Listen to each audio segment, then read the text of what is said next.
Halo semuanya, Shalom.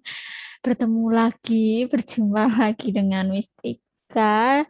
Ya, di pembelajaran religion ya. Pembelajaran religion pada video kali ini, Mistika akan menjelaskan mengenai pengaruh iklim.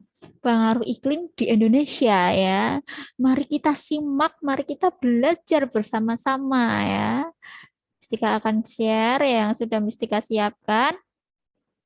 Nah, ini dia pengaruh iklim di Indonesia ya, di negara kita Indonesia.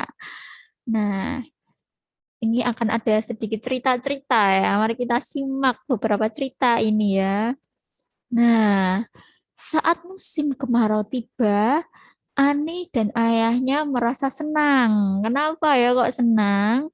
Karena mereka pergi ke sawah untuk memanen padi ya. Jadi mereka memanen padi ketika musim kemarau ya. Nih terlihat Ani dan ayahnya ya sedang memanen ya menggunakan sabit ya. Nah, inilah yang dilakukan Ani dan ayahnya di sawah. Oke, lanjut. Nah, di musim kemarau, sinar matahari tersedia berlimpah. Jadi, padi dapat dijemur ya dan cepat kering. Lalu bisa diolah menjadi beras ya. Seperti inilah potret ya, gambar seorang petani ketika dia menjemur padi-padi itu ya. Karena sebelum diolah menjadi beras, padi-padi ini harus dijemur dulu supaya kering ya. Nah, inilah bagaimana ya caranya potret ya. Nah, bagaimana cara menjemur ya yang seperti ini ya. Nah, banyak sekali padinya yang dijemur ya, lalu diolah menjadi beras yang kita masak setiap harinya ya. Nah, seperti itulah prosesnya ya. Lalu ya, Ayah Ani menyimpan sebagian beras untuk kebutuhan sehari-hari ya. Contohnya untuk makan sehari-hari. Ini ada potret keluarga Ani ya, gambar keluarga Ani sedang makan bersama ya. Begitu gembira ya, begitu harmonis itulah. Jadi berasnya sebagian disimpan ya untuk kebutuhan pribadi, kebutuhan sehari-hari seperti makan ya. Nah, lalu sebagian sebagian lagi ia jual untuk mendapatkan uang ya ini. Uangnya bapaknya Ani banyak ini. Nah, jadi sebagiannya disimpan untuk kebutuhan sehari-hari, sebagian lagi digunakan dijual ya, maaf dijual untuk mendapatkan uang ya. Nah, uang tersebut digunakan untuk membeli kebutuhan sehari-hari. Contohnya ada minyak goreng ya, ini ada lauk-lauk ya, telur ya, ikan, ayam, daging seperti itu ya, garam, gula dan mungkin kebutuhan sehari-hari yang lainnya ya, banyak ya kebutuhannya, mungkin menyekolahkan Ani juga, bayar listrik ya, bayar air seperti itu, membeli baju, pokoknya untuk kebutuhan ya, kebutuhan yang harus dibeli dengan uang. Jadi, nah itulah ya. Jadi beras yang dipanen oleh Ani dan ayahnya, ada yang disimpan dan ada yang dijual. Nah, itulah ya kehidupan seorang petani ya. Mereka menanam padi, menanam tumbuh-tumbuhan ya, menanam padi, dipanen jadi beras ya, disimpan dan dijual untuk memenuhi kebutuhan sehari-hari. Nah, oke lanjut. Nah, setelah panen, ayah Ani menanami sawahnya dengan jagung. Jagung ya, ini ada gambar jagung. Kacang tanah. Nah, seperti inilah kacang tanah ya. Dan cabai. Ya, ini ya cabainya merah-merah. Tumbuh-tumbuhan itu tidak membutuhkan banyak air sehingga cocok ditanam saat musim kemarau.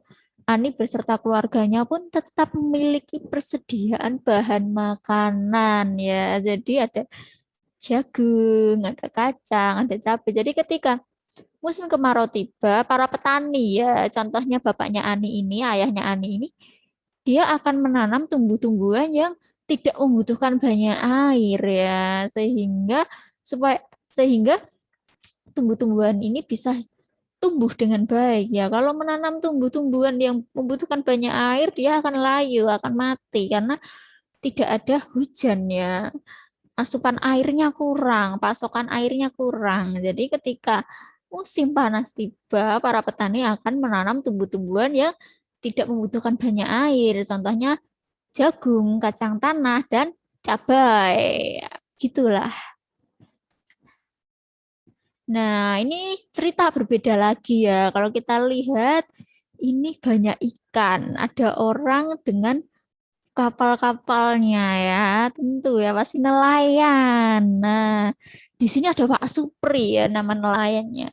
Pak Supri ini seorang nelayan ikan ya di sungai. Juga merasa gembira saat musim hujan tiba. Selama musim hujan, volume air meningkat, banyak ikan berkembang biak sehingga tangkapannya meningkat. Jadi dia begitu gembira ketika musim hujan tiba ya, karena musim hujan tiba air di sungai ini meningkat ya, sehingga ikan-ikan dapat berkembang biak bertambah banyak sehingga tangkapan Pak Supri ini juga meningkat ketimbang musim kemarau ya. Begitulah bahagianya Bapak Supri ini ketika musim hujan. Nah, lalu ya, ini ada nelayan yang lain ya. Pak Nyoto ini nelayan laut ya. Tadi Pak Supri kan nelayan sungai. Ini Pak Nyoto. Pak Nyoto ada nelayan laut. Ia merasa gembira saat musim kemarau. Ia dapat pergi melaut untuk menangkap ikan. Sebagian ikan hasil tangkapannya ia jual. Dan sebagian lagi ia santap bersama keluarganya. Sama ya seperti ayahnya Ani tadi ya, hasil panennya sebagian disimpan, sebagian dijual. Nah, lalu di musim hujan ia berhenti melaut demi keselamatan karena hujan sering turun disertai angin kencang ya ini ya. Mungkin ya ini yang paling terburuknya ya, kemungkinan terburuknya ya. Mistika tampilkan gambar kemungkinan terburuknya seperti ini. Sehingga ketika musim hujan, Pak Nyoto ini memilih untuk tidak melaut ya demi keselamatan. Karena memang kalau hujan turun ya, apalagi disertai angin kencang, badai petir, sangat berbahaya ya berada di tengah-tengah laut. Jadi Pak Nyoto akan melaut ketika musim kemarau. Nah, gitulah berbeda dengan Pak Supri tadi ya. Nah, ini berbeda dengan istrinya Wardati ya. Agak susah ya ngomongnya Ibu Wardati. Nah, udah bisa Ibu Wardati ya. Jadi ini Ibu Wardati ini istrinya Pak Nyoto tadi ya. Berbeda dengan istrinya ya yang namanya Ibu Wardati ini. Ia adalah pengrajin kerupuk ya. Jadi sangat gembira jika musim kemarau tiba. Berkat sinar matahari yang berlimpah, kerupuk lebih cepat mengering dan produksi kerupuk meningkat. Sebaliknya di musim hujan, kerupuk harus dikeringkan berhari-hari dan cepat menjamur. Akibatnya produksi kerupuk menurun ya. Inilah yang alami oleh para pengrajin kerupuk, para pembuat kerupuk ya. Mereka sangat senang ketika musim kemarau tiba karena begitu terik ya, seharian terik, jadi seharian bisa menjemur kerupuk ya. Kerupuk-kerupuk mereka lebih cepat kering, jadi mereka bisa banyak memproduksi kerupuk ya. Nah, jadi berbeda ketika musim hujan. Musim hujan kan sering hujan, jarang ada sinar matahari yang terik, sehingga untuk mengeringkan kerupuk ini dibutuhkan berhari-hari dan cepat menjamur juga, sehingga produksi kerupuknya menurun ya. Hasil kerupuknya menurun, seperti itu ya. Dialami oleh Ibu Wardati ini. Nah, terus ada pertanyaan ya ini, ada beberapa pertanyaan. Bagaimana denganmu? Apa saja yang kamu lakukan saat musim hujan dan apa saja yang kamu lakukan saat musim kemarau ya? Boleh difikirkan ya. Musim hujan ngapain ya? Musim kemarau ngapain ya? Begitu ya. Nah, sampai di kesimpulan ya.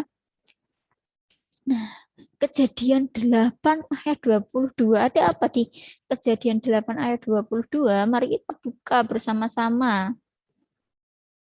Hmm, Kejadian 8 ayat 22. Nah, selama bumi masih ada, takkan berhenti musim menabur dan menuai, dingin dan panas, kemarau dan hujan, siang dan malam. Jadi selama bumi ini masih ada, tak akan berhenti, ya, tak akan berhenti-henti. Musim menabur dan menuai, dingin dan panas, kemarau dan hujan, siang dan malam, ya. Nah, jadi kita tidak bisa mencegah terjadinya musim hujan dan musim kemarau, ya. Tidak bisa, mustahil. Karena selama bumi ini masih ada, takkan berhenti-henti ya musim kemarau dan musim hujan. Jadi kita tidak bisa mencegah musim kemarau dan musim hujan ini tidak bisa kita cegah ya. Yang perlu kita lakukan adalah secara bijak mencari kegiatan yang cocok untuk dilakukan pada masing-masing musim tersebut ya. Jadi ini ya pengaruh ya tadi iklim ini memang mempengaruhi kita ya, mempengaruhi kehidupan manusia ya. Di Indonesia pun iklim juga mempengaruhi penduduk Indonesia ya. Seperti contoh-contoh tadi ketika musim panas, musim kemarau ya, apa yang dilakukan oleh petani ya. Ketika musim hujan apa yang dilakukan ya.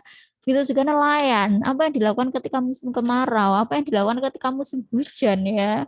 Karena akan berbeda kegiatan mereka seperti itu untuk menyesuaikan ya mana yang cocok untuk dilakukan pada musim tersebut. Nah, seperti halnya siang dan malam, Tuhan menciptakan musim hujan dan musim kemarau di Indonesia agar keseimbangan alam terjaga ya. Kita tahu ya, kalau hanya ada satu musim saja yang ada di bumi ini adalah bencana ya. Hanya ada bencana di bumi ini, terjadi bencana ya.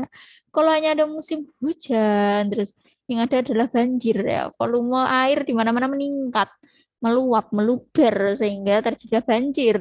Kalau hanya ada musim kemarau, sinar matahari terik, terus yang ada adalah kekeringan ya. Kekeringan terjadi di mana-mana. Oleh sebab itu, sama halnya dengan siang dan malam, Tuhan menciptakan musim hujan dan musim kemarau di Indonesia. Ini adalah dengan tujuan menjaga keseimbangan alam, agar keseimbangan alam terjaga.